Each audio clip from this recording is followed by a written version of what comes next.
Agenda. এটাকে আমরা agenda বলে থাকি, যার সঠিক উচ্চারণ হচ্ছে এজেন্ডা।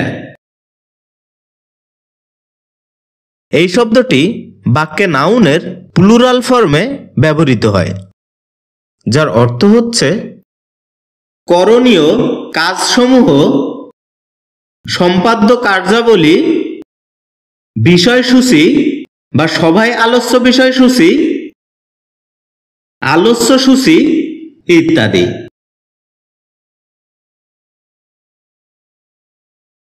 যার ইংরেজি প্রতিশব্দ হচ্ছে things to be done, the items two be considered at a meeting.